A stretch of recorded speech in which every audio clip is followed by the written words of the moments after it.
Hi guys, so today I'll be showing you how to take measurement by yourself. So peradventure your client is far away and you know how it is now when you tell them your clients to go to tailors and they just send you any measurements and you work with that measurement, and at the end of the day you find out that the measurement you were given was exactly the wrong measurement. It's always very painful. So I'll be showing you how to take measurement by yourself. You can share this video with your clients. Probably they are far away and you need their measurement, so they can just follow the procedures and take perfect measurement by themselves. So follow me and let's get started. First of all, you have to tell them to make sure they are wearing brazier. You see that now it's called Yoruba will call it com bra.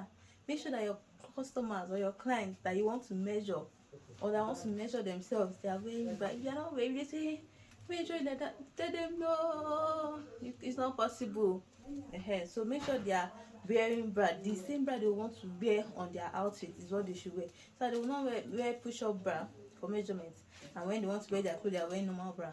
The same bra they are wearing for measurements is what they must wear for their outfit. That's if they will even need to wear a bra. But for measurement, for taking measurement, just make sure that they are wearing bra. So the first thing to do is this place. There's one high point. That point where your neck meets your shoulder is called the nape. So you place your tape on your nape, and the first thing you want to measure is your bust point.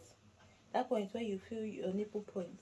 That's your, yeah, I'm pressing down so you can know where it is. So mine is 9.5. You place your hand there and measure underneath your bust, and mine is 12.5. Hope you see I'm holding it. Then the next thing, this line, these values, you put them in your head, so that, because if you have to drop your table down, write it, is stress. So from my nape to my bust point is 9.5. My bust point to my under bust, you see I'm holding it, is 12.5. So from 12.5, if you have watched my video on basic drafting formulas, your half length is 3 inches from your under bust. Or for people that are very busty, you can do 2 inches, and for people that are very busty, you can do 1 inch. That's for people that are very busty. But standard is your half length is 3 inches from your under bust. So my half length is 15.5, automatically, like that. You see I'm holding it. Now I want to take my full measurement from my half length. I've known my half length. I want to take my full measurement. I'm still holding it and I will take it down. So sorry you'll not be able to see this. I'm going to take it down to my ankle. So to take it down to my ankle, I'm going to take it down to my hip point first. I will hold it down. I hope you're seeing what I'm doing. Please note that everything I've been doing, I did not bend. I've not bent yet. I'm taking it down again. I'm holding it. I've not bent down yet. So on your thigh, you can make sure your knee is straight. Don't bend your knee like this. Oh, make sure your knee is straight and bend from your waist. Just bend straight down from your waist down to your ankle, and my ankle measurement is 55.5. That's all for your vertical measurement. Now after taking this, we're going to measure our bust. When you're measuring your bust, please make sure that only one finger is beneath your table. Some people will pack 3 fingers, pack 2 fingers, pack all their 5 fingers. Only one finger should be beneath your table. To measure the round circumference of your bust, you take the table like this. I have only one finger. I have only one finger beneath. So you make sure it's not too tight and it's not too free. That's why that one finger is there, and you wrap it. At times you might need to pull this up and turn it around. And mine, what I have here is 33.5. Now you need your under bust also. So that place where you measured your under bust, you're going to take it, put one finger under, turn it around. I have 29.5. Then there's you have bones here. If you touch this as well, you see that there are bones there. Feel it. The last bone that you can feel there is where you measure the round circumference of your half length or your waist. And for me, I have 27. I have 27 on the dot. Now note that if you should measure this waist below, what you will have will be so wide, and if your dress is not firm at the waist, it won't bring out the beauty. No, it has to come like this, give you hourglass shape, come in and come out. So it has to be firm at the waist. So if you should measure your waist down here, it's not going to give you the right value. So just touch your rib. The point where you have the last bone is where you measure the round circumference of your waist. Now going further, you're going to measure your hip. Everybody has this. Look for the wideness of your hip, the widest part of your hip from here to here. Mine is here, some people's is here. This is mine. So you will place your tape on the widest point of, if you should measure here, there are some people that their hip is not fully curved. So look for the widest part of your hip and measure your hip circumference. And this is mine. Make sure it's only one finger that is inside, like I said earlier, and turn it. Make sure it's turning freely. You know you're going to be sitting down, you're going to be doing a lot of things, so it shouldn't be too tight, to be firm. So this is, I have 37 here. Yeah. So going further, you want to measure your thigh the same way. I'm wearing skirt, I'm so sorry. We are going to measure your thigh, and this is, you're also going to look for the widest part of your lap and you measure your thigh. Now for your new circumference, you know when you're making skirts and you want your skirt to be fitted, once you've divided your hip by 4, whatever you have as your answer, just minus 1. That's when drafting, you've divided your hip value by 4, you've drafted it, you've marked it. Come down to your new length.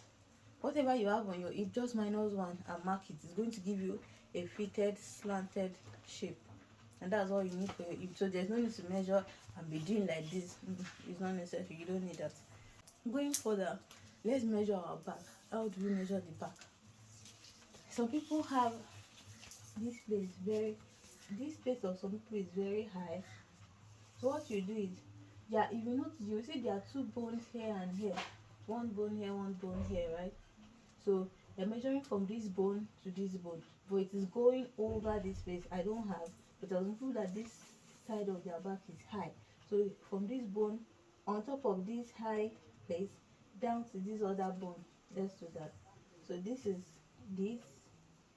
I don't have that high place, so I'm just doing this. This is the other bone, and here I have 14 and a half. I have 14 and a half. For those people that have this place of their back high, you're going to make sure your tape is going over it, so that when you finish sewing for them, it's going to be very comfortable and fitted. It's not be too tight. To measure our sleeve from that bone, just measure it down. Make sure your tape is on that bone. This is mine. Measure. This is how I do mine. I just use my hand to trace it down. When you get to your elbow, you turn your elbow like this. Your tape rule tool, you trace it. And for my full sleeve, I have 21. That's just it. For the round circumference of your sleeve, see, here I have 11. Make sure you tell your client to pull their hand up to see if it's firm. Mine is 11. This is 11 for me. Then for your elbow, just the same way. For your elbow, when you measure, make sure it's free. Then you tell your client to pull up. Can you see where it's staying? Can you see how it is? So you tell them to pull up. If it's too tight, you have to release your tape rule. So this is what I have. I have 11 here, so that you know, so sleeves that once your client wants to pull their hand up, it will be too tight. Then you go to your wrist. You don't measure your wrist here. If you measure here, it's not able to pass through this place. So if you want to measure your wrist, please do well to measure your wrist here, this place. So here I have 8. I have 8. So if it can pass through this place, definitely it's going to be okay here. But if you use this tiny place, it's not be able to pass through here. To measure your nail, just the way we did for our elbow, we're going to be doing for our nail. You take your tape rule from back, you measure to the front. So sorry, you're not seeing so closely. Then you tell your client, or if you're measuring yourself, you stand on one leg and you tilt your nail backward. tilt your knee backward in case you're sewing trouser piece, and if you just measure it straight like this, you'll not be able to bend your leg. So once you measure, just measure and leave space, then tilt backward. If it's too tight, release your hand. If it's too free, tighten a bit. Here now I have 16, and with this 16, even if I bend my nail, it's perfect for me. Then down to your ankle. For your ankle, you measure just the way we did for our elbow. You do the same for your ankle. You're measuring beneath your leg upward, and this is what I mean. So that's all for your ankle, and I'm sure that with this measurement you're going to get something that is very, very okay. And if you use these values to draft your bodies, it's going to give you a really nice outfit. So try it and let me hear your comments about it. I'll be in the comment section. See you later. Bye.